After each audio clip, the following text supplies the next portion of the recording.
I mean, like the pain really hasn't, it's just starting.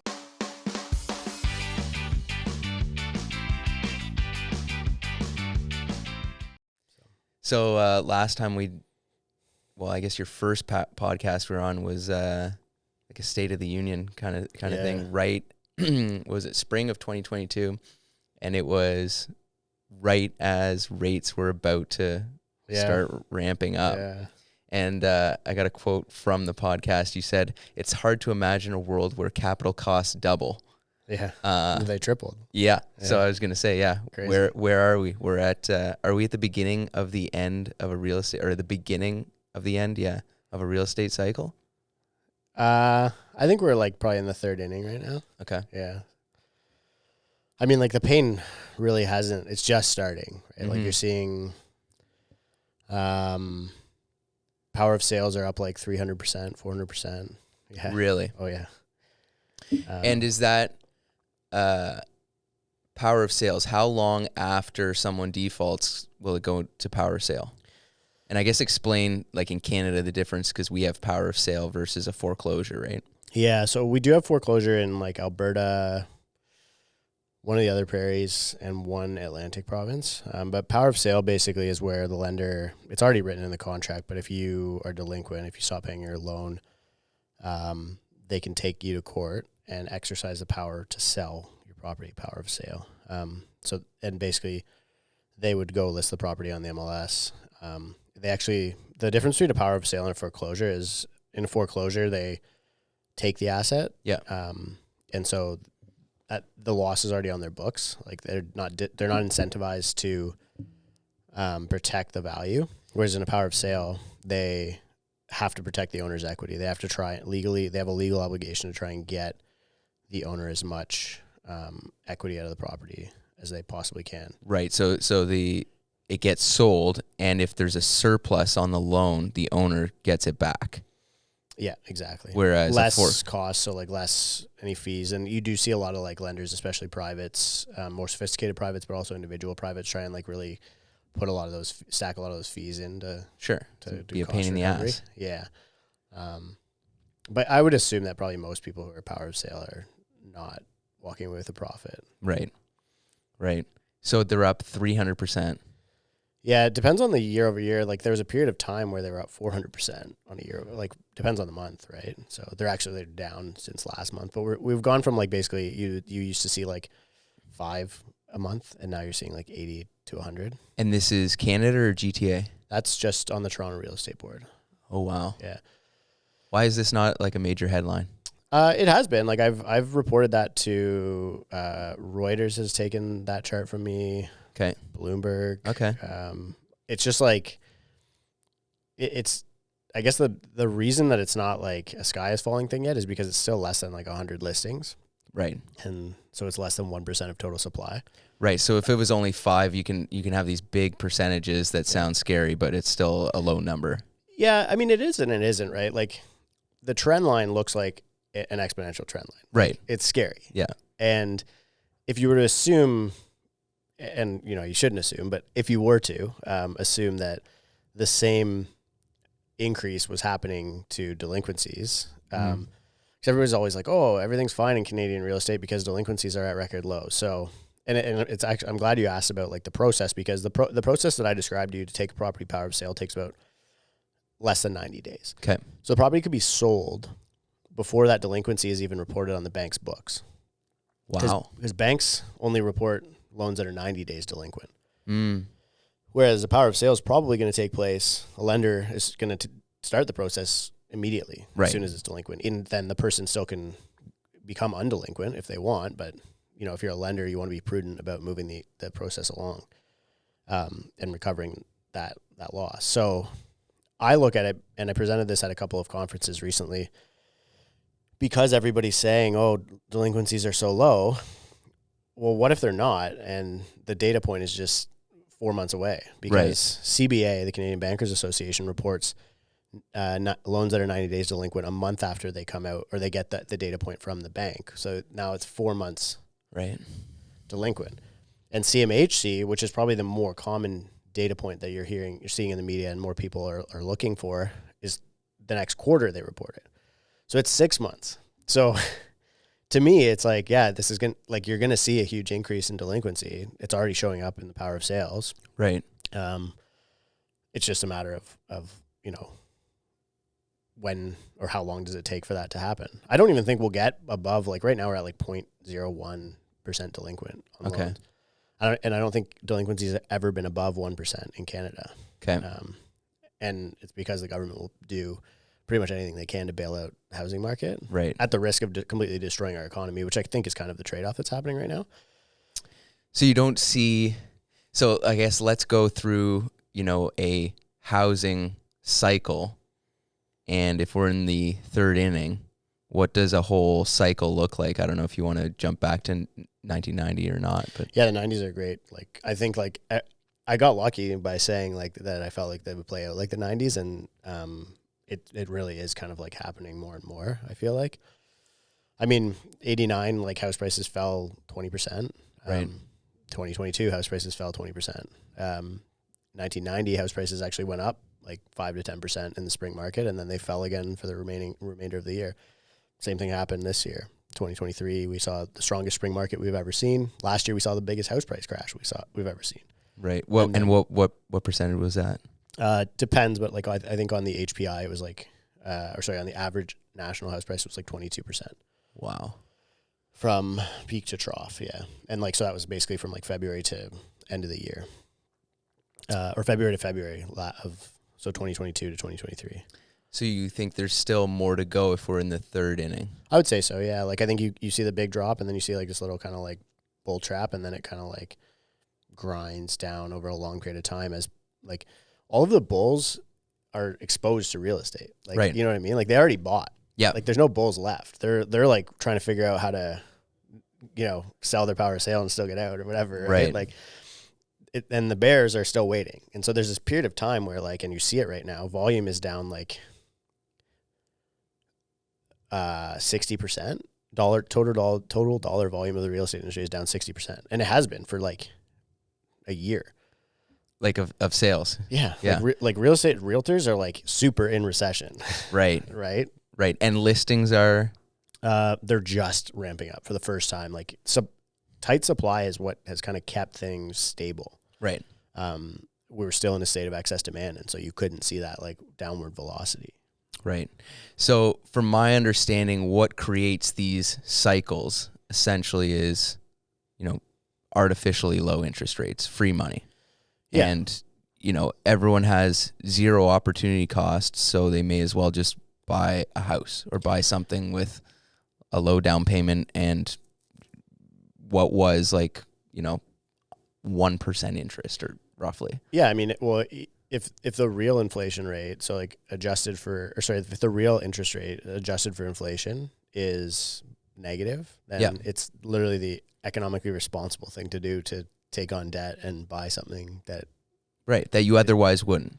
Yeah. If the real price of money, like the real price of money is so obscured. Yeah. Because of just governments printing money and giving it away. Yeah. Functionally, if you take on debt, the debt would be inflated away in an inflationary environment because the value of money would, like, people are like, oh, house prices always go up. It's like, do they? Or does the value of a dollar always go down? Right. And I would say probably the latter. The challenge with this in real estate is, like, real estate's a great inflation hedge because it's a tangible asset that is like the sum of all parts of inflation. So you have lumber, you have labor, you have all of these things that are baked into a house. Right. The difficulty in a market like Ontario is you don't have pricing power because your rents are capped below inflation. And so it's technically the government saying there's inflation, but you can't increase your ability to sell your product at the rate of inflation. Right, because of rent control. Yeah. So, and this is why a lot of people like Airbnb or student rentals, so they can turn over their rents more often, right, to keep resuming that pricing power. Right. Yeah. So that's kind of where real estate really falls short in Canada. And in a lot of landlord-friendly or any rent-controlled areas. It is especially funny because actually Murtaza Haider has a great paper on how rent control is actually harm housing affordability and make rents more expensive. And if you just look at it, like it's visible to the naked eye. Go to all of these places in the world that have rent control, and the rents are the highest there. Right. So that's actually causation. It's a supply suppression. I mean, there's no way to indicate, okay, I see. You know what I mean? But there's no way to indicate whether or not it would actually cause it, but it's just there's a correlation there, yeah. Right. Like, so in a market like Toronto or New York or something, right, an investor's not going to build new supply because it doesn't make sense. And existing tenants who might otherwise be incentivized to leave and upsize or buy a house or whatever also don't want to leave their existing units because they have such a cheap rate. Right. Relative to the economy outside of their home that's inflating. Right. So are there any, I guess, what's different now, or is there a difference between the 90s and now? The X factor, I think, is that we're in a fully globalized world now, and that immigration was high in the 90s. Mm-hmm. It was the last time we saw population growth peak. And actually, I use the word immigration, but I shouldn't. I should use the word population growth because there are two components. And it's worth thinking about what they did in the 90s. So in 1989, that was the last time we set a record for population growth. Okay. 1.81%. The first time we broke that record since 1989 was last year. And we broke it at 1.84%. Now we're at like 2.5%. Wow. So there's a lot of components to that. So one is a lot of demographers are speculating that there's a huge backlog because they weren't processing. Like there was no... During COVID. Yeah. There was no population growth during COVID, and then now all of a sudden there's millions. So that's component number one. But component number two is like half. Let's just say it's around half. It varies on a month-by-month basis, but around half of that is non-permanent residents. Whereas before, a lot more of it was actual immigration. And non-permanent residents is a lot of international students, which is causing a huge crisis right now, actually, from a housing perspective. And it's horrible to see what's happening to these students who are coming here. A lot of people who are temporary workers that because Canadian employers can't fill job vacancies with Canadian workers. Yeah. And so immigration, I guess temporary workers, they're not being given permanent residency, which is an important component. And because if they don't have the job, then they're not going to stay. Right? Okay.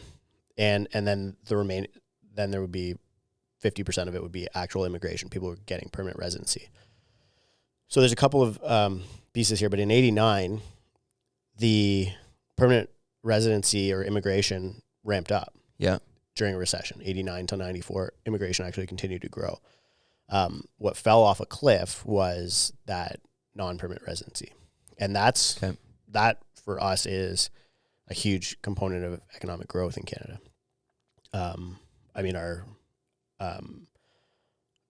educational system is bigger than our largest export, which is auto parts. Really? Yeah. 22 billion, I think. And then auto parts like 19 billion. And that's just tuition? Yeah, 70% of that is international students as well, who are paying 3 times as much for the same degree as Canadians. Oh, I didn't know that. Yeah, they're paying 3 times as much. A lot of them aren't getting actual PR when they graduate because their CRS score isn't high enough, because CRS score is like the actual PR score. Okay, CRS score is whatever that's like the immigration scoring system. So their job prospects or their also their financial ability to contribute to the economy, et cetera. Yeah. So a lot of the students are coming here. They're overpaying for a degree. They're working. They increase the amount of hours that these students can work because they have to pay for their jobs. And some of these schools, like I won't name any, but have increased their enrollment by like in the thousands of percents. Like one was like almost, I don't want to say 7,000%. But there's other ones that are like, it's not uncommon to see this list where it's like 1,400% or whatever. And that's international enrollment. And they've built in the same period of time, no houses, like none. And so this has become a huge mess. Like, then it's a huge housing crisis where you're seeing videos all over the internet of, rooms full of mattresses and whatever.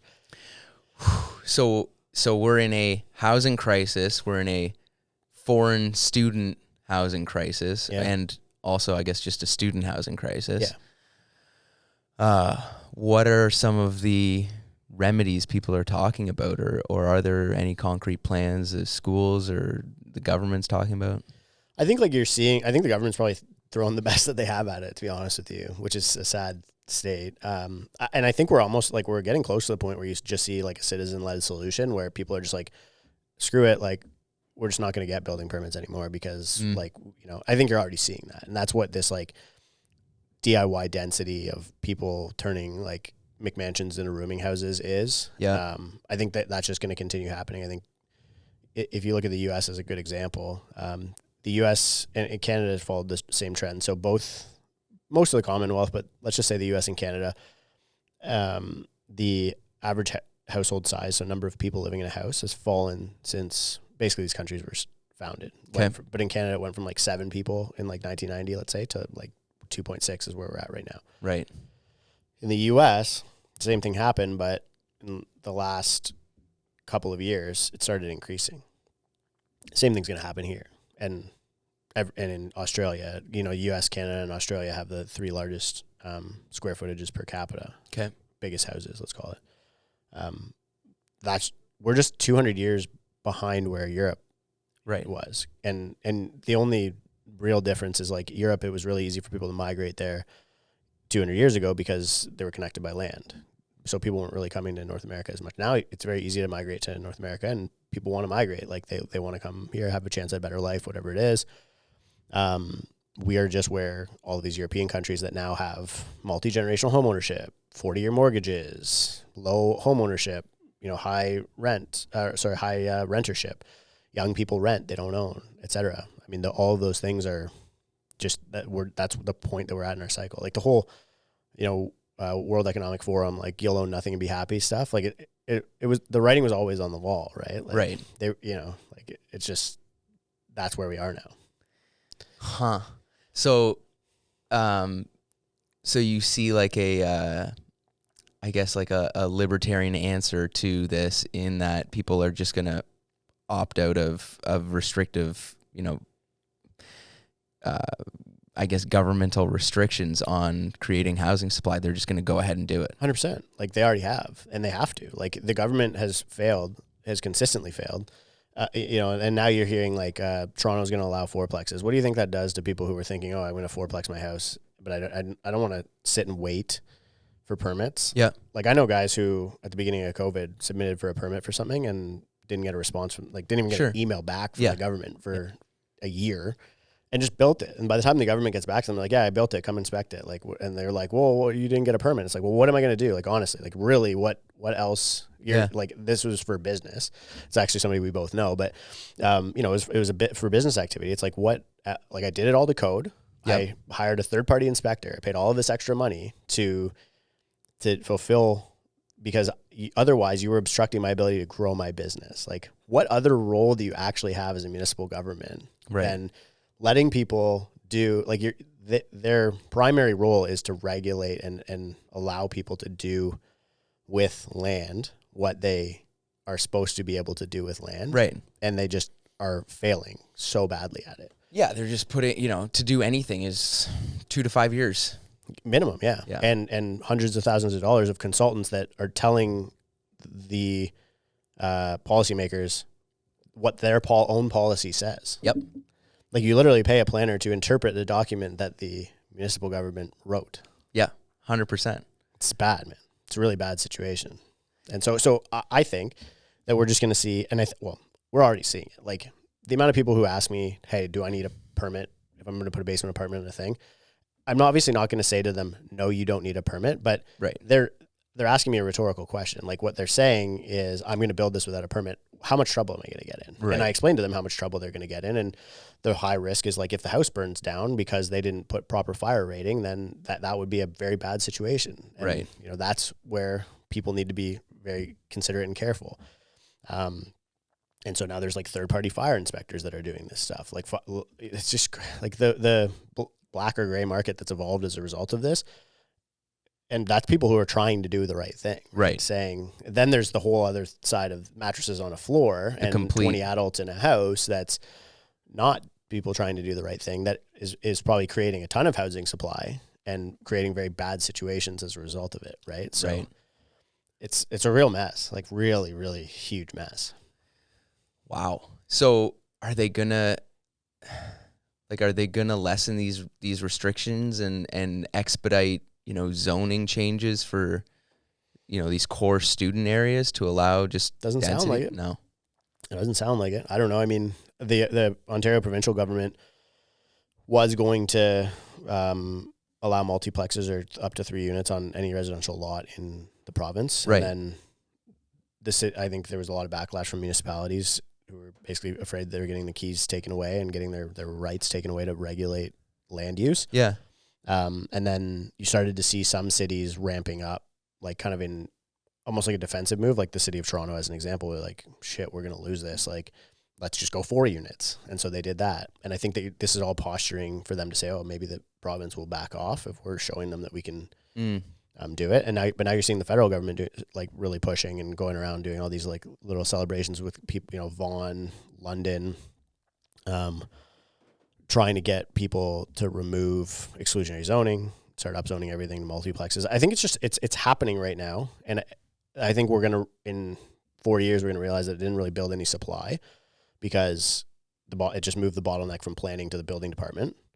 Yeah. And now we're in the same problem. And during that 4-year period of time where the government is realizing that they've just moved the problem or moved the bottleneck, all of the people who don't care or who are just fed up with the bottleneck at this point and have already maybe submitted building permits or whatever, that are trying to be capitalists or be contributing members of society, build housing, help solve the housing crisis, whatever it is, they're going to just build units during that period of time. Like, I think that's just what's going to happen.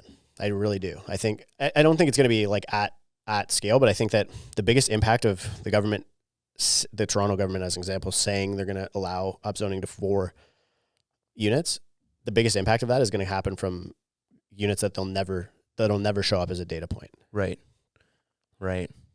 That's how bad it is, I think. Huh. It's funny actually listening to Robert F. Kennedy talking about housing affordability. He talks about it a lot. And I guess he dug deep into it in California, and he's like, I came in with these, because it's a big homelessness problem in California. And he's like, I came in with these preconceptions that it's, mental health issue, drug use issue. But his conclusion was that it's, a housing affordability issue. We have these same problems if you go back to back with West Virginia, and their rate of homelessness is, nowhere near California. Right. And so literally the government artificially increasing the cost of, per using unit of housing has created or, keeps homelessness high. 100%. And that's California. And let's say it's as bad in Canada, sure, if not worse, or it could get as bad. And we have a climate that would kill people. Mm-hmm. And this is our first winter. Like, we're coming up on our first winter of a peak housing crisis. Like, I really think that the political pressure is just going to continue mounting for the solutions to this. Like, you're seeing it. Maybe it's I'm in an echo chamber and it's a selection bias on the stuff that I consume, but I feel like this is like the biggest conversation nationally right now. Interesting. And I think it's only going to get more like that when it's February and minus 30, 40, whatever, and people are dying on the streets because the government has failed to deliver housing. There's a stat, and I forget what the exact numbers are. You probably know, and it was like, what is the governmental cost per unit of housing, which is like DCs and all this stuff in Toronto and Vancouver, and it's in like the hundreds of thousands. Yeah, it's 31% of the total cost structure of housing goes to tax. And that's all levels of tax, but DCs are a big portion of that. But so that's municipal, provincial, and that includes HST and income tax on the wages of the laborers. But still, I mean, even if it was 20%, right, it should be maybe, I don't know, between 5 and 10% kind of thing. Yeah. Right? So if the average home price is what in the GTA, close to $1 million, yeah, it's $300,000. Right. Yeah. And now we have this big celebration that the government removed GST, which is 5.5% of the total cost structure. So they've improved the economics of housing by 5.5%. Right. Like there's still 25% left to go from my perspective. So from my understanding, well, I guess, we were probably talking about it last time. Inflation's a big problem, and I went through kind of a historical graph of every time the government, tried to step in and fix inflation, and the interest rate has to go above inflation. Yeah. And we're not there yet. Do they have to, on the real inflation number, do they have to acknowledge the real inflation number first? You mean like that CPI isn't correct? Yeah. I guess it's tough to say, right? Like, if you look at U.S. trueflation as an example, they're there, right? Like we would have real positive rates. Canada's different because, CPI is just like, I don't know. It is what it is, but it's tough to say. Like I don't even think it really matters in Canada, like at all. I think that we literally just have to do whatever the U.S. Fed does. Otherwise, because they're just such an important trading partner in all settlement currencies and the U.S. dollars for the goods that we're buying, that like if we deviate too much, like I don't think they can deviate more than 50 basis points from the Fed, and we're currently at 25. Right. If they do, then we're importing inflation, and then CPI continues to ramp up, and this is where it becomes like a political balancing act or a central bank balancing act. But I would say like Canadian CPI doesn't even matter. Like it could be completely false, which it probably is, and U.S. CPI really is all that matters, and U.S. job numbers are all that matter, because whenever the Fed pivots is when we will be able to pivot. Right. So, and pivot being decreasing interest rates. Yeah. And does that only come when there's a real recession? Typically, yes. Like it kind of has to happen as a response to something. They're sort of forced to overshoot because they're looking at like, well, you need disinflation and then deflation. And usually like because of the lag, like right now we're literally just feeling the first rate hikes in the economy. Right. And it feels bad, right? Yeah. So imagine when the remainder of them move through. I think that they're forced to overshoot. Like everybody has this idea of a soft landing. I don't necessarily think it's at all possible. Because you'd have to have like forward-looking data. Like, okay, I know that unemployment is gonna ramp up at this point in time, and we have like enough historic context that you could guess, but they already messed up by not raising way earlier, like that, and that's right. That's where the fatal error was, I think. But if you look at job numbers, like right now, we're pretty much perfectly in line with like every other hiking cycle, every other pre-recession. Like if you look at the big spike in I think I posted the chart today, but I'll send it to you. But if you look at the spikes in unemployment, they're all kind of, they start with like a very slow ramp up, and then they spike. So the U.S. has the U.S. Fed has a kind of dual mandate, right? Low inflation and full employment. In Canada, it's really just low inflation, and especially with geopolitics, wars in the Middle East, oil, like the exogenous factors that they can't control with the interest rate on inflation right now are just like really, really intensifying. Right. It's like I really think the central banks are pretty trapped right now. Like I think this is where I do think the comparison to the 90s is especially good, because I think like it's going to be a long, bad recession. Right. And I didn't think that. I thought that like maybe we could have a quick bad recession before, but now it feels like it's going to be a long one. I mean, like you fill up your truck, it's like $250 now. Like, and then you remember that all of the trucks carrying all of the goods have an engine twice the size of yours and are filling up for $2,000. Like, and you're like, oh man. Like I know farmers that I've talked to that are like saying the fuel costs have gone up by millions of dollars. Like, it's like, what? Yeah. We filled up our rig driving to Quebec, and it was $1,900.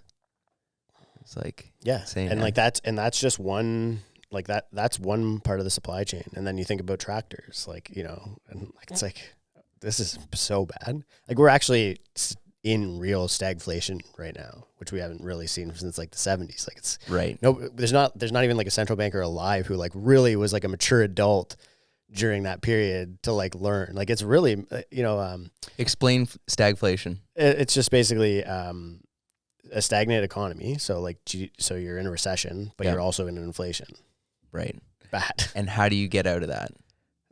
Well, I guess the 70s would be, Volcker was the central banker who, I mean, like 70s and 80s, you were double-digit interest rates, right? And like people think about, like when our generation thinks about interest rates, like, interest rates always were high before. It's like, no, like the average interest rate since like the beginning of the modern financial system was like 4.5% or something. Right. It's like we're right now at average. Those rates were out, those crazy 20% were the outliers. Right. That's what it took during that period of time, which is super messed up. Right. So, and that's a long way to go. Yeah. That's like credit card interest rates. Yeah. On everything. Why do you think the Bank of Canada just put a study out that they are trying to figure out whether or not it would be a good thing for the Canadian economy to experiment with a debt jubilee? I mean, these are the papers. How are they going to do that? I don't know. It's an academic paper that they're working on right now. And fascinating. What is that? Debt forgiveness on people's mortgages? They use it in the context of mortgages, which would be similar to like TARP in the U.S. in 2008, which was just necessary. I mean, I don't know. Like, it would have to be if you're going to do it. And they talk about, I think, greater than 95% loan to value. So it would pretty much be all of your insured mortgages. Yeah. Which is easy to do.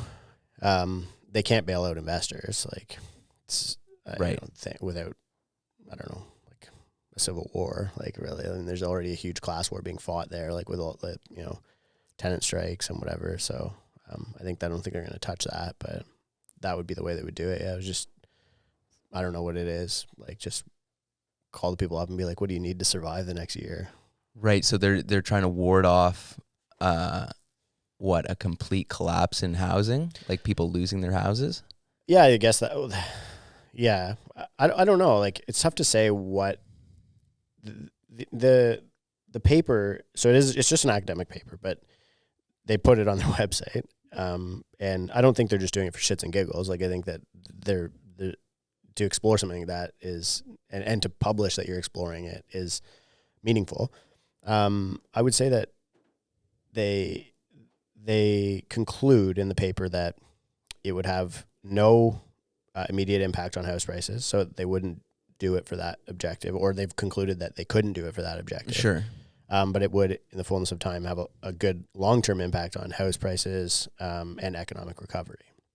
Okay. I mean, I don't know. Like, we're going to be in a brutal recession probably in next year. Maybe brutal is hyperbolic. We're going to be in a recession period. Sure. Some type of recession next year. It's certainly not good for some individuals. So yeah, some people who are trying to win an election could probably have something to say about, is there something else that we could do?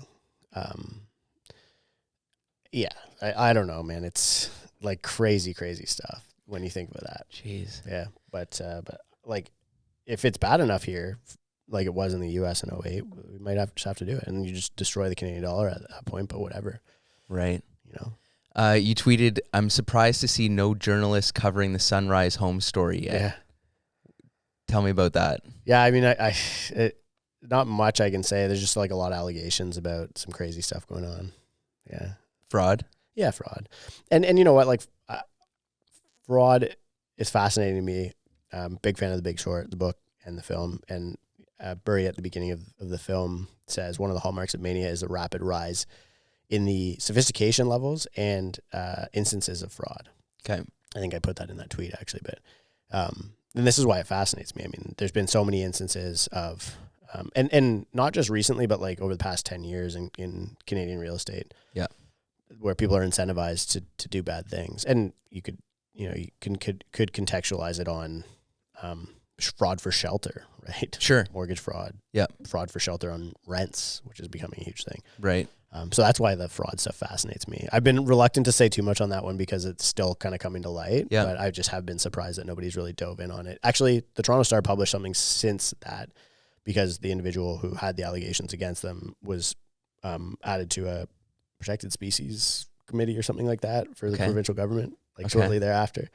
Some committee that is involved in something environmental around real estate at the provincial level, and the Toronto Star, I guess, as soon as it became a political issue, they were like, oh, we're going to jump on this. But yeah. So, is mortgage fraud on the rise now, or is it just continually high? It's funny, like that CBC Expose came out like a year and a half ago. Okay. And it was basically just, it was like hidden camera stuff on like people doing document fraud. Yeah. I think that was just like a clinic on like how to do fraud. Like I think something like statistically like 10% of the Canadian population can afford the average Canadian house right now.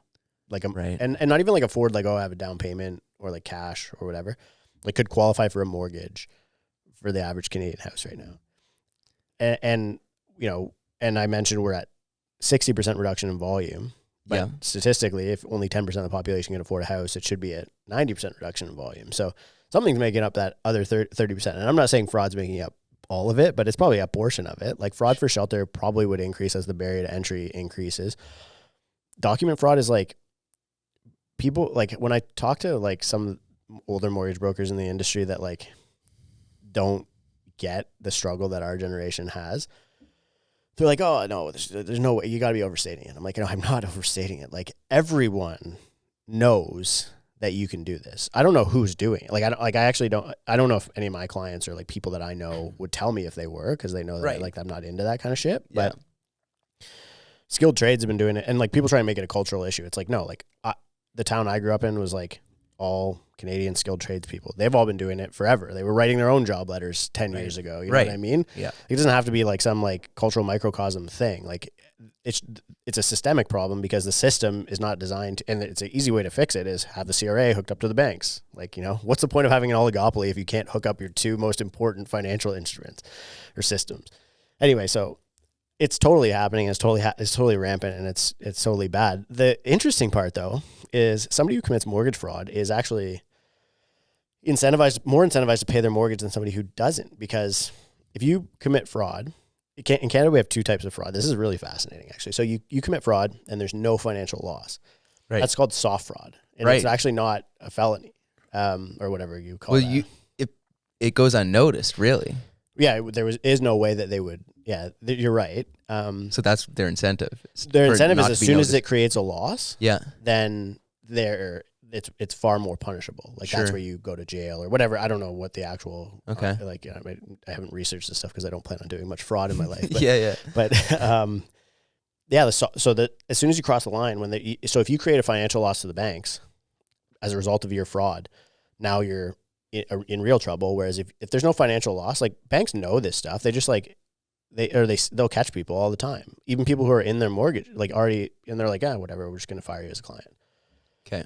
So I don't know, man. It's such a mess. Like the fraud stuff is crazy to me. It's super crazy, and I just think they'll probably really clamp down on it during the probably when things are already too bad, like, you know, but I think they're going to kind of let it stay as a stimulus. Same as like foreign investment. Actually, I think like when we spoke originally, it was when they just had announced that they were going to do the national foreign investment ban. Yeah. Or maybe it was right before that because it was right when they did the coalition. Yeah. And I was like, they're going to announce some sort of crazy housing policy shortly because they are like unfireable now for 3 years. And it was then it was that. But then shortly after they banned foreign investment, they released like 13 exemptions that make it like you can still buy Canadian real estate as a foreign direct investor. Right. So it didn't have the effect that, or they were scared it was actually going to have the effect that they intended it to have. Yeah. I think it did. I think it did right off the bat. Yeah. Right. There was there were some issues with like its impact for commercial real estate. Cause like if you buy if you're buying small infill lot or even a high rise lot in the city of Toronto, for like $50 million, like it had a house on it. It was technically within the boundaries of that. Right. Right. So there was some reconfigurations, but then it started adding like recreational property and like all this, like, okay guys, like just tell us that you're not actually banning foreign direct investment in real estate. It's fine. Like nobody's really that upset about it. People stopped blaming foreign investors after 2017. Really, right? So Trump's in a civil suit right now for inflating his asset value going to the bank or whatever. Yeah. What percentage of people actually don't get a pretty favorable appraisal when they're going to get a loan? Well, in Canada, like the banks order the appraisals, so it's a little different. Right. But yeah, I mean, that's on the residential side, but on the commercial side, I think I mean, there's a joke. Actually, I should say it's funny. So there's a joke in the industry that like AACI. What's that? That's the appraisal thing, is like, it's an acronym for appraise according to client's instructions or something like that. But which I don't think is true. Like I think appraisers are actually exceptional, but like it's just like that's kind of like what some people think in the commercial appraisal space. I don't know, man. I mean, it is interesting. Like the appraisal piece on the residential side is exceptionally fascinating because that's kind of what's like bringing, like the banks really decide how much a house is worth, right? What by lending on it or not, right? If the deal fails, then the house was overvalued and because you can't get financed. 0% of people are cash buyers. Yeah, pretty much. So they're going in with what the bank says it's worth. Yeah, and so the velocity of price, like in a climbing market, it's a hot potato. It's a game of hot potato, really, right? Climbing market, it's like, you saw this in 2022. The appraisal values, it's like, okay, January 2022, house sells for $1 million. I'm going to go buy for 1.1 the next, 2 days later. And then another one sells for 1.2. And then as long as those keep closing and there's, a new comp that's bringing the market up, then the values can continue to climb and the bank will continue lending on it. But then eventually, then you saw credit get cranked up in February, and now all of a sudden there's no comp and the banks are starting to appraise these things down. And this is where you got people who are like, if you bought a couple days before that took place for 1.6, and then by the time you close, your house was actually worth 1.2. Yeah. Now all of a sudden that $400K, somebody needs to come up with that. Right. So, and that happened. That took place. That was scary. That was really bad for a lot of people. I think a lot of people are still financially recovering from that, or might be for, I don't know, a long time. That took place in 2017 as well, right? Yeah. This volatility in Canadian real estate only goes up, man. Yeah, I held a mortgage in Oakville, which was probably like the peak area of that 2017. Yeah, Aurora was worse, but yeah, Oakville was it was up there. And this guy was just so underwater, was completely renoing the deal, looking for an Asian buyer. Yeah. Reoriented the staircase, all this stuff, and was underwater like $200,000. Right. Yeah. And probably just because he was behind by a month on construction. Had he sold in, it's exactly that, the first week of April rather than the first week of May, the difference would have literally been $400K. Yeah. It's nuts. What percentage of the Canadian economy is housing? Residential investment is 13% of GDP. Okay. So yeah, that's real estate commissions and home renovations. Okay. That doesn't include tertiary stuff like lending, mortgages, fees on mortgages, any of that stuff. And then I think household net worth is the crazy one. It's 70% of household net worth is in the primary residence. Not even in real estate assets, primary residence. Wow. Yeah. Yeah, Canadians aren't that rich outside of their houses. Right. So how politically nervous is the government for I guess I was going to say a real crash, but we're already down 20%. Yeah. When everybody's saying that a crash is coming, it's a crash it already came. You're dead center of it. It's just the second part is long. Right. It crashes and then it skids along the ground for a while. That's how planes crash, right? They fall out of the sky and then they bounce along the ground. I think the government is, the rhetoric does seem to be changing. Trudeau literally said house prices are too high, which is wow, it took you that long to realize that. But I think that they've realized that there are more people who are disenfranchised by house prices being super high. Especially young voters. Yeah, and young people nobody was worried about young people because we didn't show up to the polls. You know what I mean? Like we literally didn't. But then you saw like the last U.S. election is a good example where young people were kind of pissed off about like the Trump stuff or whatever, or super in favor. Like the political conversation was very loud and young. That was the record voter turnout last election. And I think the same thing's going to happen in Canada because young people all of a sudden realize, oh shit, policy actually impacts me. Like all this inflation stuff, had I voted differently a couple of years ago, maybe would be a different story, right? Or all this housing stuff might have been a different story. And so I think people are sufficiently pissed off to actually show up and do their job as citizens, which is to vote. Do I think the government is worried about house prices crashing? I do. I think that going back to the comment they made about us being similar to Europe, I think that the part that it could put a lot of pressure on the pension system if boomers are much broker than, like, we have 11 million people or something hitting retirement age in the next decade. Yeah. And a lot of them are asset rich or have been made asset rich by the past 10 years of Canadian real estate. Sure. And that's good because it makes them able to financially take care of themselves with healthcare. If they want to go to Florida or whatever, like, they pay for the things that they need. Or, I think if they become less asset rich, that does become a bit more of a societal burden. And I think that the reason I mentioned the Europe piece is I think we're starting to see what it means in Europe, where the government's like, we might have to extend the retirement age by 5 years, or we might have to reduce the pension by X amount. And so that, it's just always a thought that I've had. It's like, why would the government have been incentivized to sell out the entire younger generation? Yeah. To make boomers asset rich. And that's the only thing I could think of, like, that, why they would have that incentive to do it. They're going to be short on the pension? Not even, like, maybe like that would be an extreme scenario, but It's not even, it's just that, like, it makes it easier to take care of that older generation, or if they can take care of themselves. Right. Financially. Because we don't have a population, like, nobody has a population pyramid anymore, but we have like this like hourglass. We have like the old generation and the young generation. Right. Like there's like two huge humps in the Canadian population pyramid.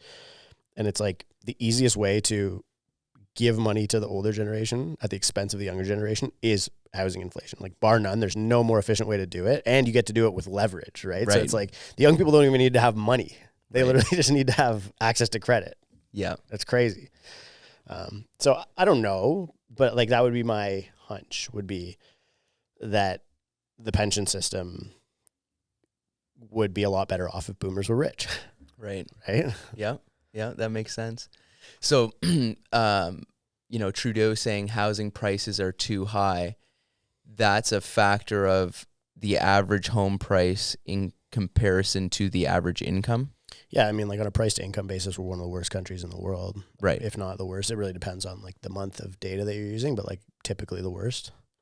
I've seen, I think you probably posted, it was a graph of us compared to the US, home prices versus income.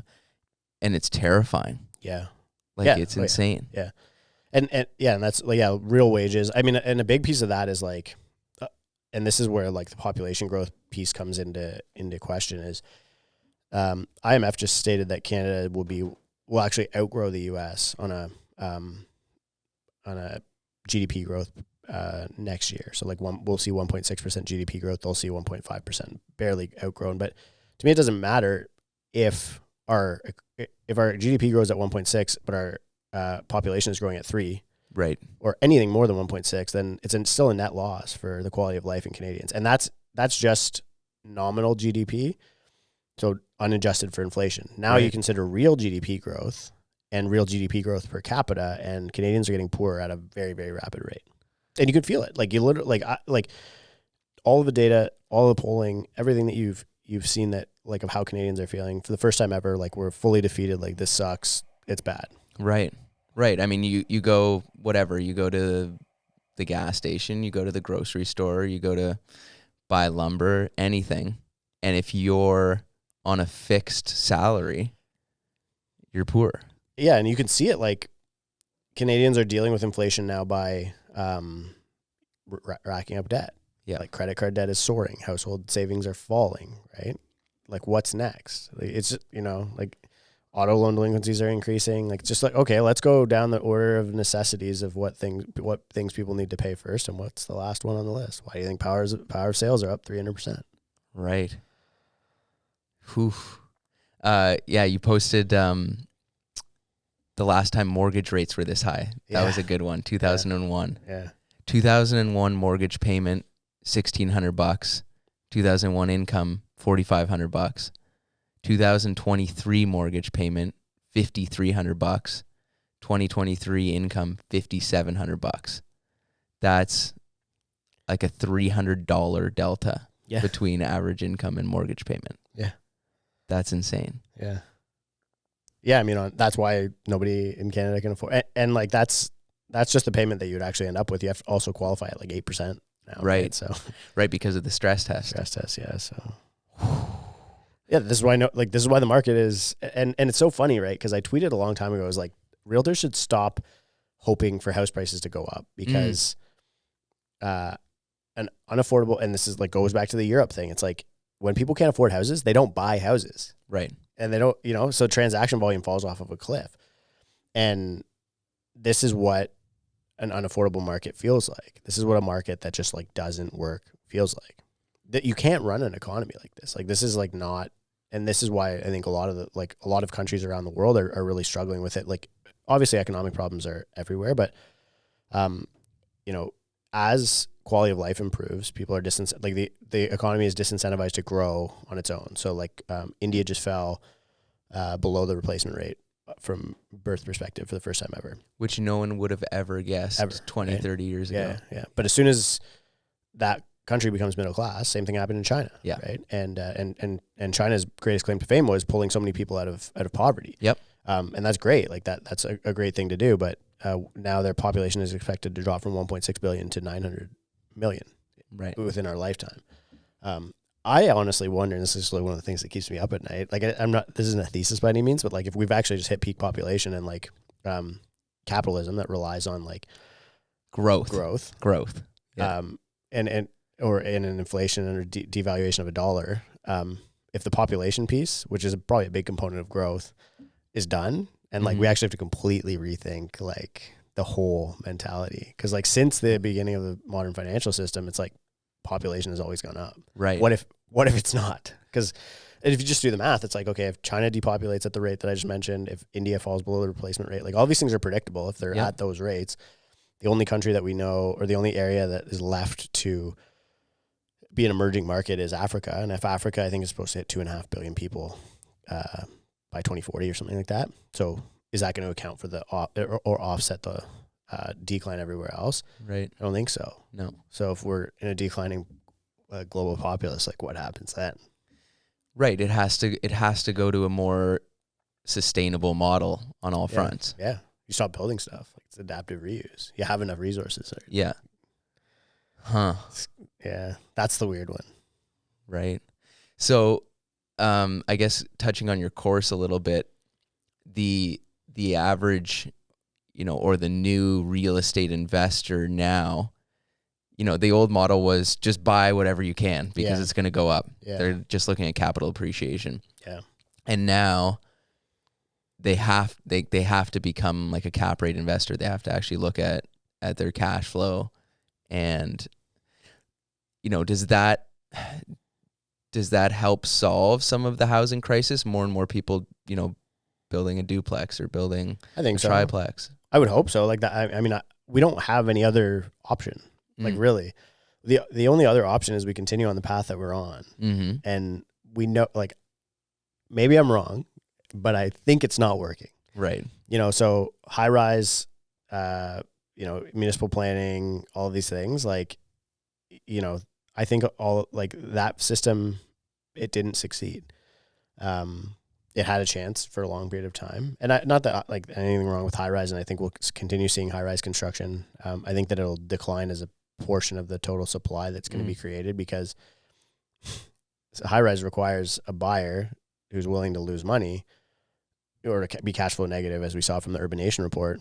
to be willing to take those units right. for the builder to be incentivized to build them. Right. And that's gone. And so we've seen those pre-sales drop from like 30,000 to 10,000. Yeah. 30,000 last year, 10,000 this year. Those are your housing starts in 5 years or 4 years, and housing completions in 5 years and 6 years. Who's going to fill the gap right now? I think it's citizen investors, right? Or citizen developers. I think it's DIY density. I think a lot of it's going to happen without building permits, really. And I'm not saying that like not financial advice, but like I just think it will. It's just like it's an easier thing to take place without permits, especially. I don't even think it's going to be brand new stuff, right? Like the economics. Let's assume that we're just talking about Toronto, but like in most major Canadian cities, your land cost is too high and your construction costs are too high to go buy a vacant piece of land or tear a house down, sure, and build a fourplex. Yeah, never mind your time cost. Right, but as we discussed earlier, you have now the second highest or third highest square footage per capita in the world. So like, do we even have a housing crisis, or do we just have a square footage allocation problem? Right. Okay. Like affordability on a per square foot basis hasn't actually decreased all that much. Canadians are getting bigger houses, sure, and house prices are continuing to go up as well. And so now we have and I think this also coincides with, and this is kind of like my way out there theory of like what could be the end game for the Canadian real estate market is like, what if we end up with a 90s style, just flat market, flat market for 5-6 years. Yeah. Boomers now are starting to sell, sure, within the next 5 or 6 years, and they're all selling assets that our generation can't afford. Mm-hmm. Like they're all selling McMansions that nobody from our generation even wants that much space or can afford that much space. Yeah, and basically all of these McMansions are just going to be absorbed by investors and turned into multiplexes. So is that what and I don't know if it's true or not. I saw some sort of projection that was like by 2030. BlackRock, Vanguard, and State Street will own 65% of the U.S. housing market. If they continued at the current rate, that statistic would be correct. But like, and it's plausible. Like, but yeah, that to me is the statistic. I mean, like, look at the Core did this in Canada. They said they wanted to buy $1 billion worth of Canadian real estate, and they offloaded some because the economics didn't work. But like the deals that worked for them were the ones that were multiplexes. I mean, excess demand should create housing. Like, right. and it did through condos and through all of that stuff. But that era is over because it depended on low rates. So now it's like, okay, well, how do we creatively use stuff that already is the system that already is broken, repurpose existing square footage, like duplex. I'm not even saying fourplex, everything. Duplex and McMansion at $100 a buildable square foot, or $200 even if you're like really top of the line. Sure. Because the square footage already exists, and just redoing all the finishes for $200 a square foot, you have like a probably $700 per square foot arbitrage against your competitor. Right. Yeah. Who's building at $800 or total creation costs are $800 a square foot. Yeah. Including land, soft costs, hard costs, etc. And no DCs, right? Mm-hmm. Like all of these things. Like it's this. I don't see a world in which that doesn't end up being like the major creator of supply. Maybe not the major creator of supply, but like start playing a much bigger role in supply creation over the next little while. And I think it is like, it's totally in line with what you just said with like BlackRock, all of these institutions buying and owning houses. It's like, they're going to buy all of these houses off of the citizen or citizen developers like myself and, the people who listen to the podcast, because the numbers make sense, and they don't want to be in the business of duplexing houses themselves. They want to buy portfolios of duplexed houses. Right. And it all goes in line with like that, like we'll own nothing and be happy thing, which to be honest with you, I really don't have like, I think like a lot of people like on TikTok and whatever, like, it's easy to be like an edgy teenager and be like, oh, it's like we'll own nothing and be happy. It's like also like most young people can't change a light bulb, Yep. Or you know what I mean? Yeah. Like, should they own a house? Yeah. Like really? Yeah. We're like the least handy generation ever. Like go own anything else you want, but like a house just might not be it for you. Right? Yep. So that like, I don't know, like that's kind of like the summary of the whole thing for me. It's like, yeah, that's the direction we're headed. I actually think it's like maybe okay. Like it's not evil. Like, yeah, it's like, it could be just because like especially if you're a young Canadian person, you're buying like super depreciated housing stock. Like, I just bought a 200-year-old house, like, and I'm pretty handy. Yeah. So But Same. like, you know, most guys I know, like, or like a lot of the people that I see out there they should not be owning 200-year-old houses. Mm-hmm. Mm-hmm. You know? That's a very good point. Yeah. I had to re-insulate my basement. Did you? Yeah. What'd you do it with? No, I had someone do it, but it was like, yeah, it's a rubble foundation. Right. Yeah. Yeah. So, but like, you know, I guess going back historically, the homeownership thing was, I guess, you know, the not manufactured, but like the American dream after the war, right? It was like everyone should own a home. Right. Before that, it wasn't necessarily the case. Right. And we've kind of, I guess, run that experiment, and now are we going back to, you know, the European landlord model?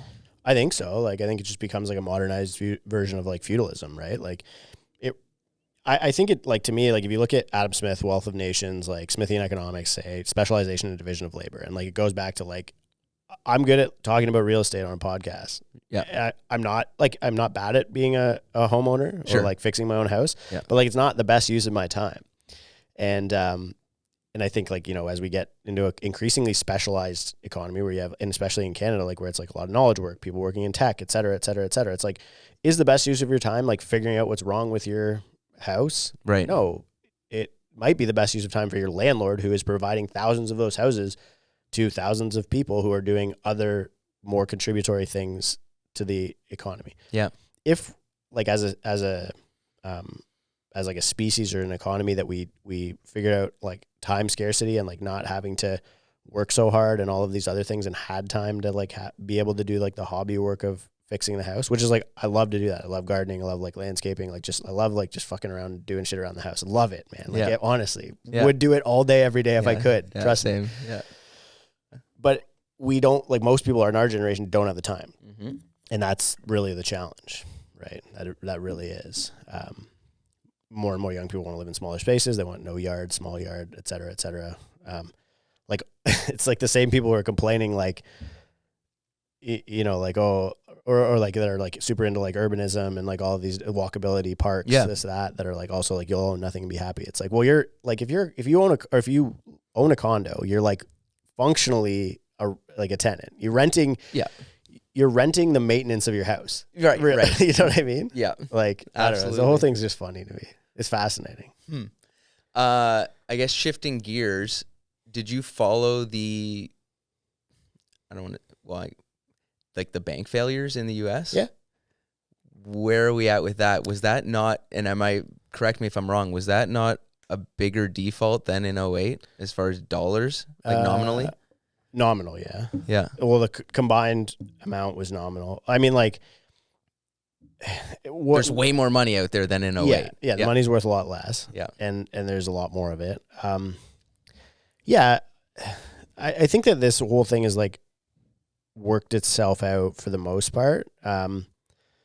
It's hard for banks to make money in a rising rate economy, in a high rate economy. Yeah. Harder. And the SVB thing was like a duration mismatch. I think Signature was like probably a little bit more of a scary one because it was like a lot of real estate loans. But it was a lot of multifamily stuff. To me, like the big question mark is like okay, so if we're thinking like what's gonna be the whatever the first domino or whatever, like I think like China's real estate market is like the scary part, right? Yeah, what's going on there? 50% of the developers are insolvent. Right. Their house prices grew like 60% in the past couple of years. Shenzhen saw like 60% year-over-year growth. Right? This is why, like, when foreign direct investors come from Chinese markets especially, and they're like, oh, your market's growing at 20%? Like, no big deal, you know? Right. Sure, why not, right? And so, like, it's just a relativity thing, right? Yeah, it's like, I think that's probably the big one. It's like, does that become contagious? Evergrande, Country Garden has like a $1.4 billion loan, bond payment that they've already said they're going to miss. We're kind of just waiting for that to happen. And that's a Chinese company. Yeah, that's the biggest real estate developer in the world. And then Evergrande is the second biggest real estate. And they already declared bankruptcy. That's why I have my hat. And they're only in China? It's a good question.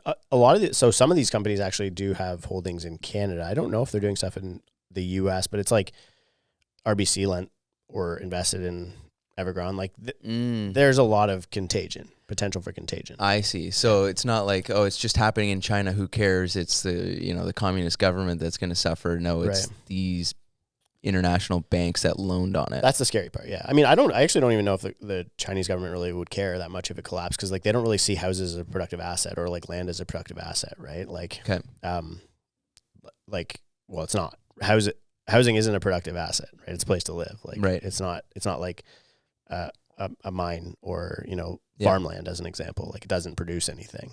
And so I think it's similar to our country. Like it would be a good thing if house prices collapse, everybody could afford stuff, and it would free up a lot of idle capital or stagnant capital to go do productive things in the economy, which is a big issue that we have in Canada. Right. So you're more concerned about the domino being the Chinese.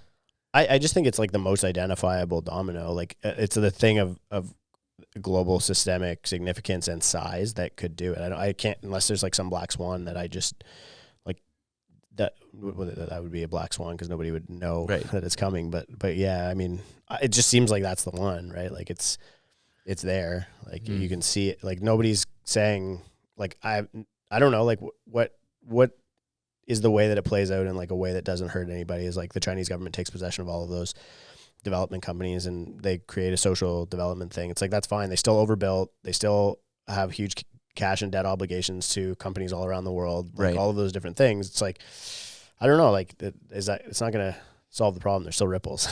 Right. So, yeah. So that's the big one. And then even if you just analyze it on like Canadian basis, cause I've done a lot of research around this, is like, how much, well, we did a whole episode on it with Evergrande and like what's Canada's exposure to Chinese capital.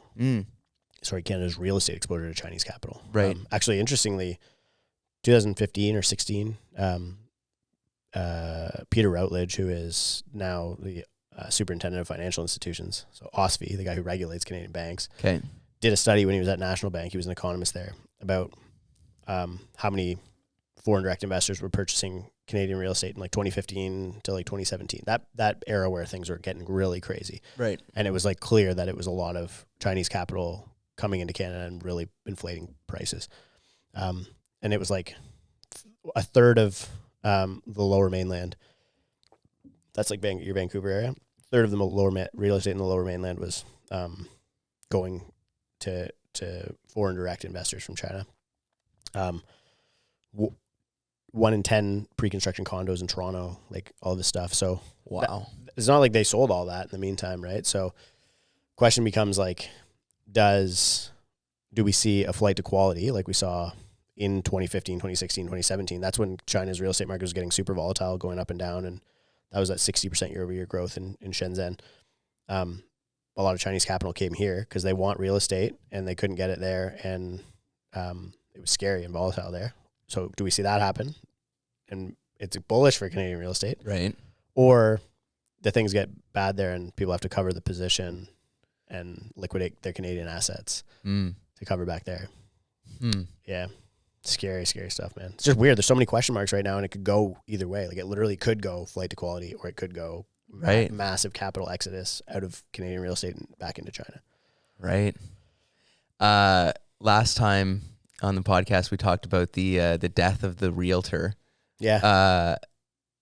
There's a big class action lawsuit against the Toronto Realtor Board or Toronto Realtors. Yeah, Treb, CREA, couple of different brokerages are named in it. There's a similar one in the States too about price fixing on buyer side commissions. So it's about price fixing.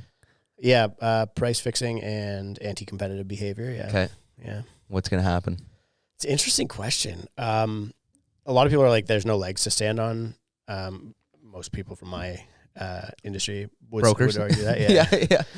Yeah. I mean, I think that there's some merit to it that there are fixed buy-side fees that people say that you have to offer to a buyer broker to compel them to come to a listing.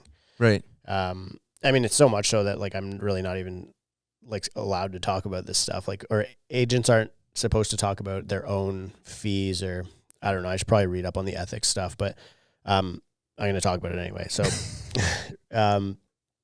so that's sort of what it's saying is like agents are saying that you have to offer 2.5% in Toronto or 2%, in areas outside of Toronto, and that it hasn't really made way for, compelling alternative commission models, which like is plausible. Like everybody, like I think, I don't know. And I think the other side of it is, is there a degree of blackballing where if an agent sees a listing that is offering a lower buy side commission, they're less likely to show it.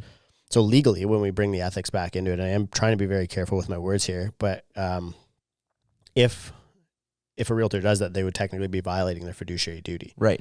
Because they are putting their own interests ahead of yours by saying, I'm not going to show this perfect house to my client because I'm not getting paid enough. Right. Does that happen? This is where I think the lawsuit is going to have a lot of trouble proving that all of these things take place. Like, sure. Hypothetically, do all of these things take place? I don't think anybody would argue that they don't. Right. I don't know what movie it's from, but it's like, it doesn't matter what you know, it's what you can prove in court, right? And that's going to be the difficulty, I think.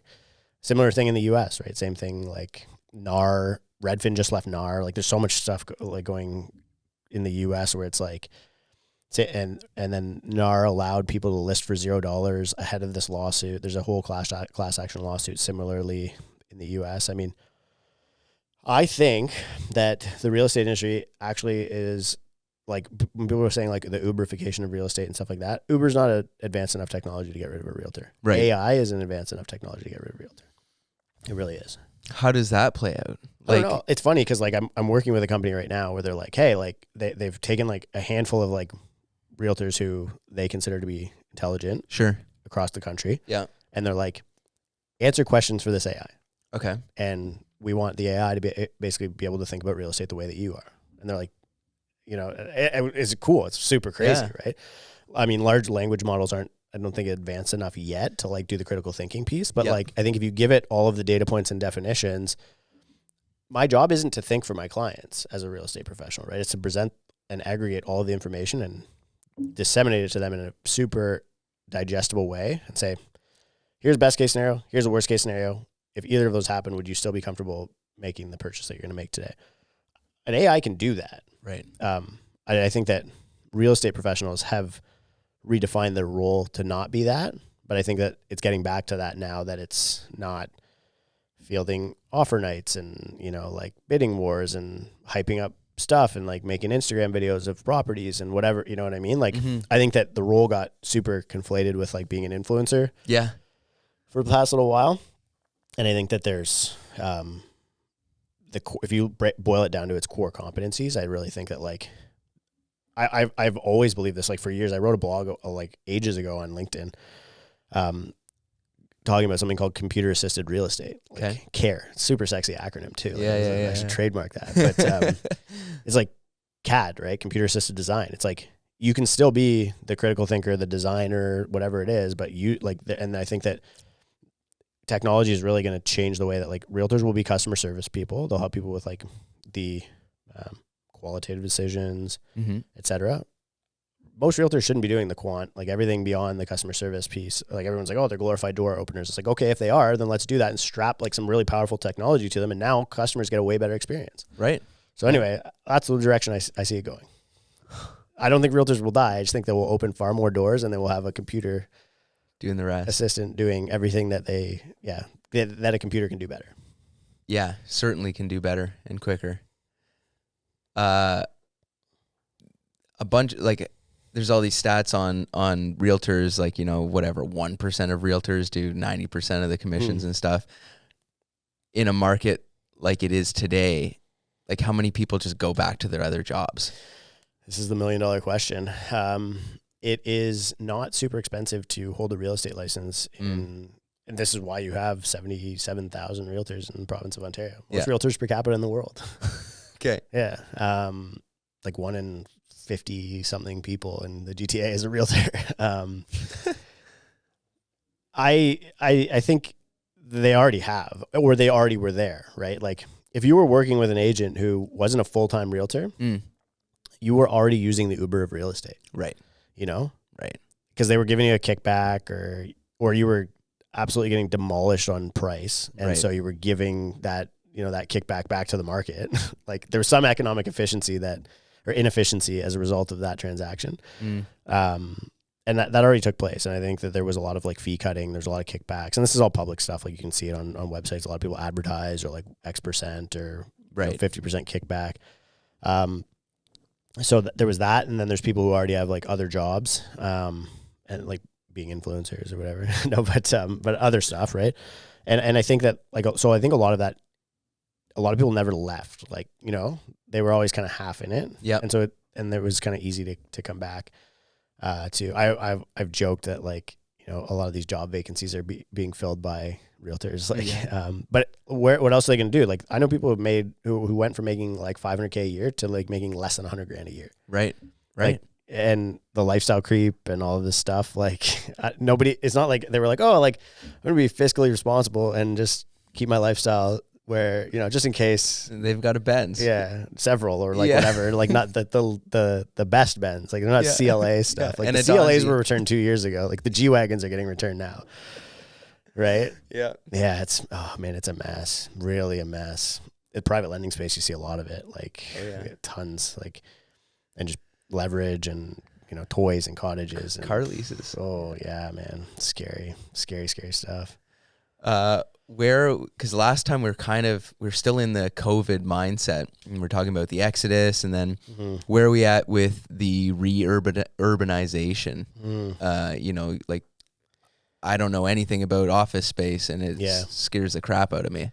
I know, it's fascinating, eh? I think, so if you look at like the US is probably where you're only going to get like real data because, going back to the pension system, the primary owner of office space in Canada is a lot of it's pension system, and conspiracies aside, it's all private market stuff. So like they can just market to, there haven't been any transactions. Nobody's buying or selling office buildings right now. Right. So it's like, okay, well, it's still worth $1 billion sure, based on that valuation. New York is a good example where you're seeing, there was a building in New York, a smaller office building in New York that sold for 25% of the construction cost of that building.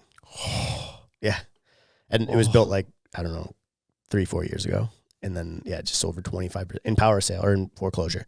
And so like, big, excellent office brokers from New York and other US cities, but New York's the easiest like comp. I think the majority of the office market in the States is in New York. He estimates that like 80% of office owners are in negative equity in their property, right? 80%. Yeah. So it is scary. And it's funny, like I've said for a long time, it's like the sooner that we can really, really meaningfully think about the adaptive reuse of office buildings, it comes back to the citizen developer stuff. Mm-hmm. Everyone's like, oh, it's so hard. It's like converting a boat to a car or something. It's like, okay, well, converting raw land to a high rise full of houses is like converting a spaceship to a car. Yeah. Pick your poison. Like it's, what else is hard is developing real estate, period. Like, let's just like hypothesize that this might be equally hard, but still meaningful. Like what else is the alternative? You're just going to sit and let it sit there and be vacant. Right. There are a lot of people who are like office bulls. Like, I think unemployment is going to crank up the bargaining power for employers to get people back to the office. But like, I don't see a world in which we go back to like, nobody wants to go to the office. People, even if I'm wrong and like 50% of people do want to go to the office, it's still 50%. Yeah. Right. Like, I don't know anybody who really is like, I'm so ready to get back into the office, like miss that. Yeah. But let's assume that they're out there and I'm just not talking to them. Even if it's 75%, still 25% less people than in a market that's growing, because our office universe is growing in the city of Toronto. Right. I don't know. Like, I think we have to start having a real conversation about converting these assets. Calgary's doing it, 6 million square feet. It's going great, right? To residential. Yeah. Yeah. But like Calgary's office market was super depressed because they had 20-something% vacancy, but like Toronto's at 13. Right. Right. So they measure like footfall. They call it occupancy, but the number of people going into office buildings. Okay. as a indexed against pre-COVID. So it's not like assuming COVID was like because we know, okay, let's say COVID footfall, like people weren't always in the office, right? A lot of people were already working from home or like out in meetings or whatever. So let's say pre-COVID was 100. Toronto is at like 62% of pre-COVID footfall on a weekly basis. Right now. Yeah. Okay. Wednesday being the busiest day at like, you know what? It's actually, it's in the 50s. It's like 53, but 62 is on Wednesday. So peak day, 62% of pre-COVID. Mondays and Fridays obviously being the slowest. Everybody's staying home long weekend. So you have a 3-day work week now, let's just say. Like 3-day office work week. Yeah. Which is fine. Like these are like, if there's any time to have the conversation about like, do we need a 6-day, 5-day work week or whatever, right? Yeah. Like, let's do it. Let's have these conversations. But the point is, if that building, let's say it was 100% occupied for 3 days a week, you still have greater than half of the time that building is occupied for, it's just sitting there. So empty shell. Like, I would like to think that as a society with all these smart people who have billions of dollars to invest in these assets could figure out a better way to use that space. Yeah. It doesn't even have to be residential. Like, I get that, I get the size of floor plates. Like, I understand why this is hard. So floor plates are too big. They're like an acre, no sunlight, blah, blah, blah. Totally get it. Like, that's fine. Yep. There are barriers to entry to all types of housing creation. Like, let's just figure out something to do with this rather than letting a minimum of 25% of square footage sit vacant for 4 days a week. Worst case scenario. It can't even financially make sense long term. No, and it won't. But that's like that's a 10 to 20 year problem, and they're treating it like a 10 to 20 year problem rather than being like, oh, like, let's get ahead of this. They're all like, oh, well, we'll be dead by then, and who gives a shit about young people wanting to live in urban areas? Right. Like, why do we need to turn, like, I like that office building, and I don't think it should be filled with young people who want to live right downtown center ice, because they're all super well located assets. Oh yeah. Like, and I don't care to convert this to affordable housing.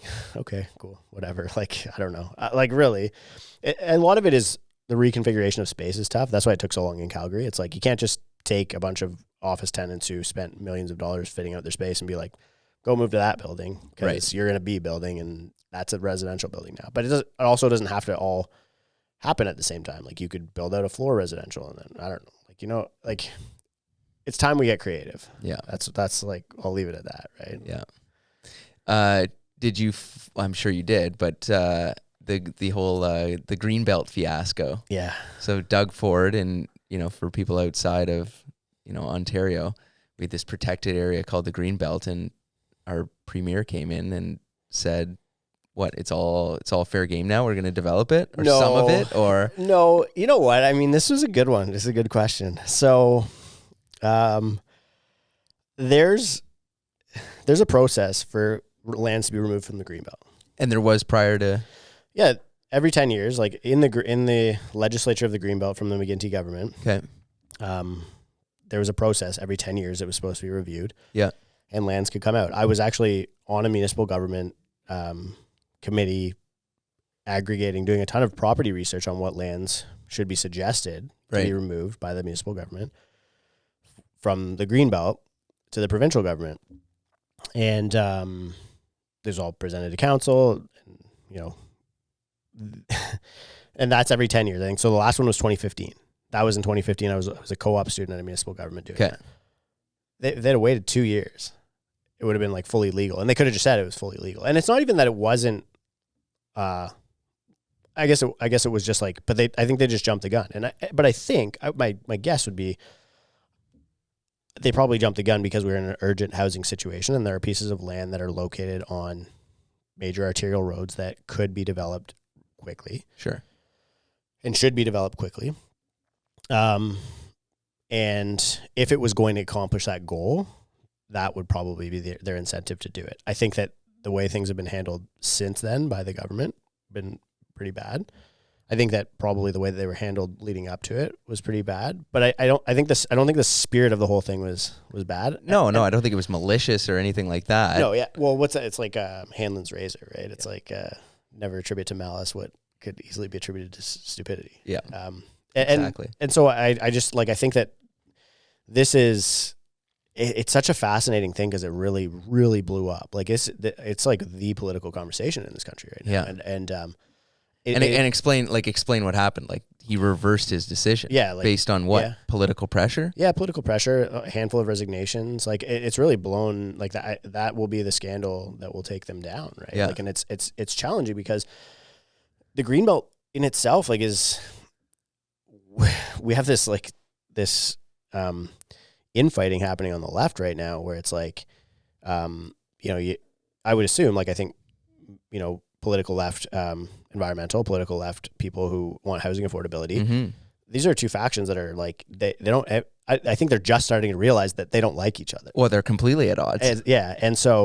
And I think that, like, the Greenbelt and a thoughtful reconsideration of it is super important. Mm-hmm. I think that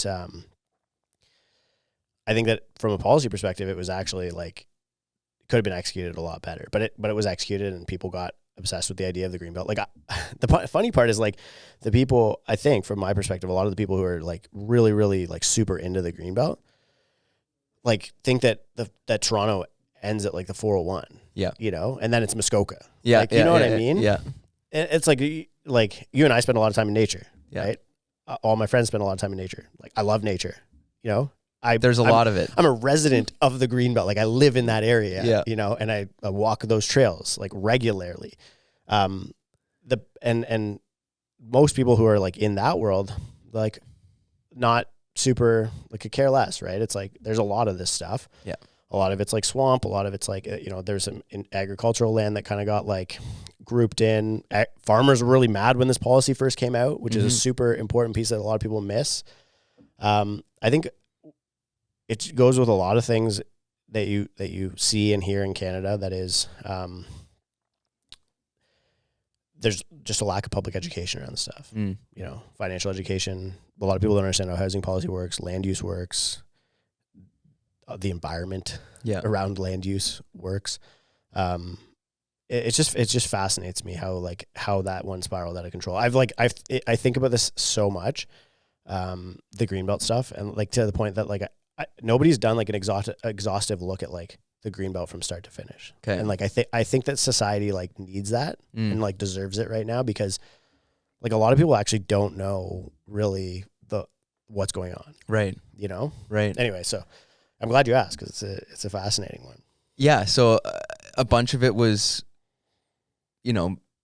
made that it was, pulled out of the Greenbelt and you could develop it. Right. And then a lot of people bought it. A lot of people traded. Some deals didn't even close, and he completely reversed his decision. Right. And now there's an RCMP investigation. Yeah, I guess that's the new piece, right? Like that. Yeah. They announced that yesterday.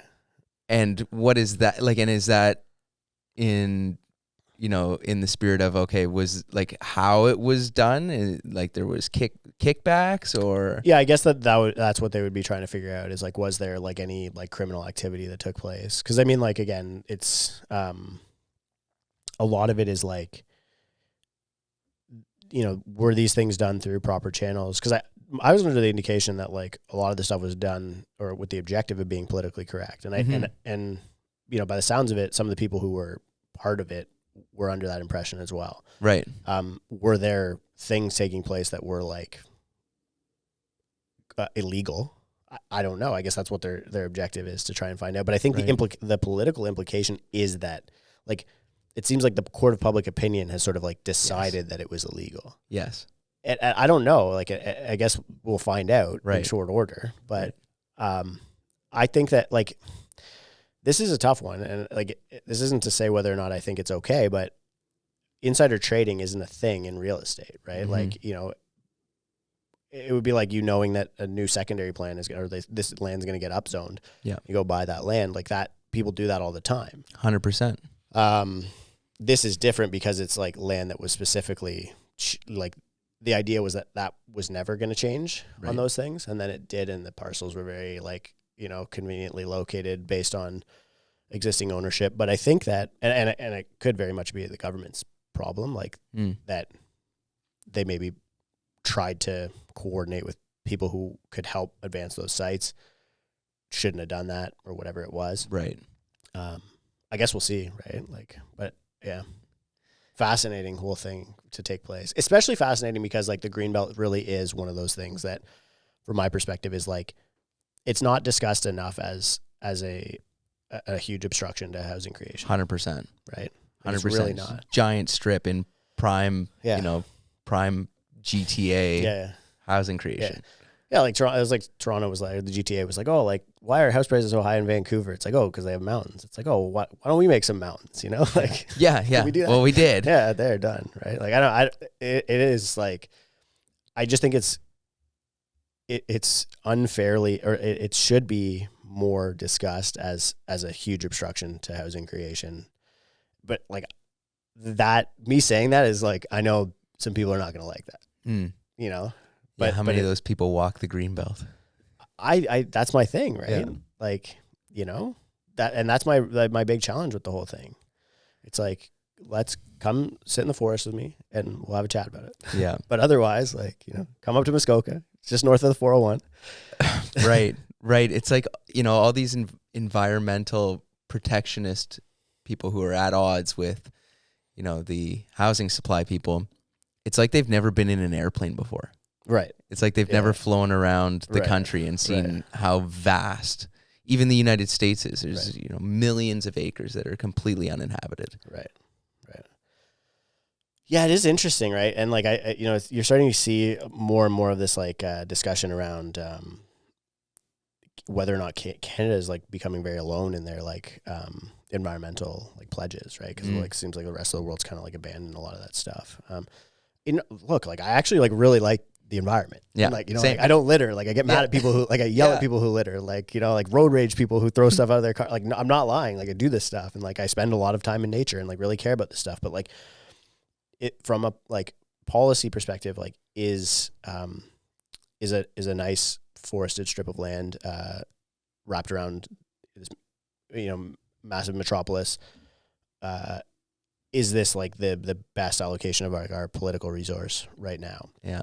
And I don't know if I could answer that question. Yes. Like, you know, it's just like totally into like for reforestation, building tree canopy. I plant a shit ton of trees. I love trees, right? Like if you knew me in like my personal life, like I don't really talk about this stuff, but like I'm like weirdly into plants. Like, but like I still just don't know if it's like necessarily that valuable of a. Yeah. And you talk about like prime agricultural land. It's like, well, they can still just run, like nobody, like we want a highway. They just freaking run highways through all the shit. Right. No problem. Right. With no questions asked. Yeah. Right. Any infrastructure, just do it. Right.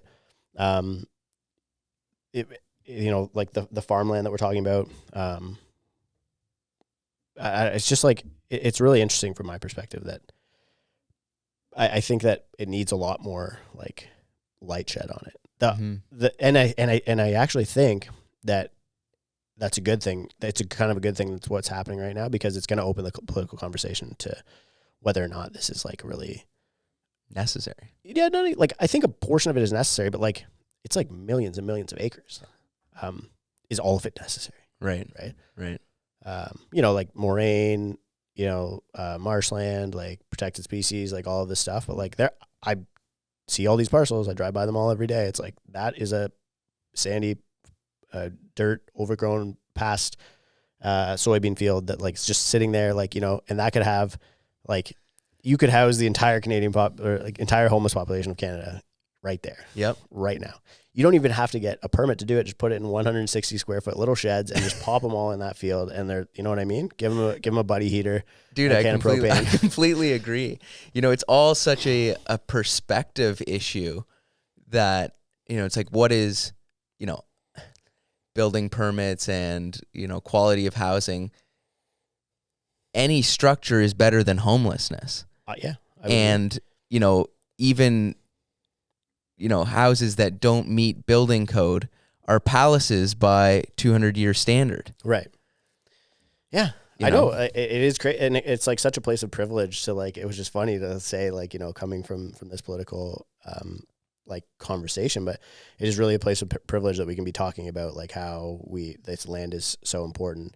And I actually don't think anybody really felt that it was that important until there was an opportunity to score political points and villainize somebody. Yeah. Villainize people that I don't want developers to make money Yeah. making housing supply. Like when Trudeau flipped the GST, it was like, oh, this is going to make developers rich. It's like, okay, but it's also going to create a shit ton of houses. Is it that bad if somebody gets rich in the process? Really? They're already rich. Yeah. You know? Oh yeah, they're already really rich. It's just like the whole political conversation, man, is really, really fascinating to me. Like I've been thinking a lot about doing like an end-to-end thing on just what is the Greenbelt, you know, like Canada Land did for like the Thunder Bay stuff or like, you know what I mean? Yeah. Like I think a whole podcast series, you know what I mean? Yeah, like really from start to finish. Yeah. Just separate, but like, Oh, people would love that. I think it would be really good. Be hot right now. When you start with like, when it dropped, like McGuinty, the protests, because people were protesting against the Greenbelt, like wearing like animal costumes and stuff, like farmers, and like it was crazy. Like people weren't into it. Then the wind stuff, 2015 land removals, legal land removals that got no publicity, right? And again, in 2 years, there's a legal window to take land out of the Greenbelt. Nobody even knows that. 10-year reviews, they're allowed. I didn't even know. I know, that. right? Yeah. Fascinating stuff. So where are you seeing opportunity for investing in real estate in Canada? 2 rules that I have like right now are just because I think we're still in a super volatile market and like it's risky, and so people have to be comfortable with risk. And the easiest way to de-risk is like if we're in stagflation and prices come down, but we're in an inflationary environment, is buy below replacement cost. So like, it sounds crazy because it's like, where can I do that? It's like, well, I just a lot of places. Yeah, I bought a duplex in Cornwall, like, you know, last week for $200,000, and to rebuild it and depreciate it by 100 years even would be $500K. You know, like, so that is a big one, and then cash flow. And I think we're starting to get into the point where you want to start to examine the employment stability of the tenant, because I do think employment is really the next. That's the last piece of a credit cycle, right? Housing, orders, profits, employment. Hope. Right, because vacancy is just going to kill you. No, but if your tenant can't pay, then at least in Ontario, they don't have to pay. Right. You know? Not even just vacancy. Yeah, well, vacancy would be a good thing because we are like, it's like we're sub 1% vacancy in most markets. So like, yeah, if you can get a place vacant, you can lease it right away. Right. But if your tenant loses their job, they still need a house, and they're going to try their best to pay and all of these things. Like, I get it. Hardship exists. It sucks. It's very difficult, but like, you don't have recourse to remove them for non-payment within a meaningful period of time. What is it? 6 months? I've had a 16-month eviction. Really? But I think on average it's like 6 to 8 months right now. Yeah. But like, this is where it's really broken, and like, and I hope that the purpose-built rental stuff and like the Blackstones and all of that, like, people want to villainize them, but like, you want large multinational corporations being your landlords. Like, they're efficient. They're not volatile. Like, they're not gonna be like, oh, I need to renovate, or like my cousin needs to move in, or you know what I mean? Like, they're not gonna evict you illegally. They can't do that. First of all, they can do above guideline increases, which is what we're seeing a lot of this stuff where there's protests and stuff. But you know, in the grand scheme of things, that's better for society. It's better for the renters, for the tenant pool, if their landlords are large multinational corporations in higher density arrangements, even if it's like ground based, but they own the whole subdivision. Yeah, better. Yeah, for sure. Before I let you go, last time you said you were going to run for mayor of Georgina. Yeah, I didn't. No, I didn't do it.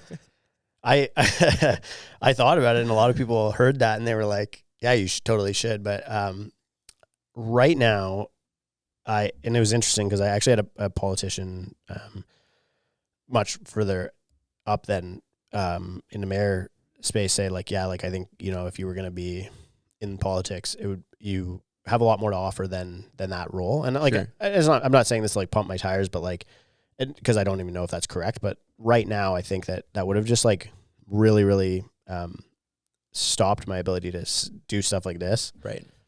And, you know, you can apparently as a politician do whatever you want in your past. So I'm trying to fill my past with a bunch of meaningful stuff. Yeah. And then I think I do have like political ambitions in the fullness of time, but it's, I want to like get to the point I don't know, probably like in my 40s, I would still be like characteristically very young. Sure. To be a politician. But I think like I have a lot to learn, right? Too. Yeah. And technology needs to advance because I want to like just let people vote with their tax dollars or something. You know what I mean? Right. Like, Right. Fill out Right. your On the tax return blockchain. today. Yeah, or something like that. Yeah. But no, it's like, you know, just why don't you just like constant referendum where you allocate your. Oh, I agree. It's so simple. Yeah. Like, you know, tax return, it's like defense this much. Yeah. You know, greenbelt this much. Everyone would have a nice paved road. Yeah. Yeah. Well, yeah, like with that, exactly, for sure. Yeah. Yeah. Appreciate you coming on, man. My pleasure. Yeah. Thanks. Always. See you guys next week.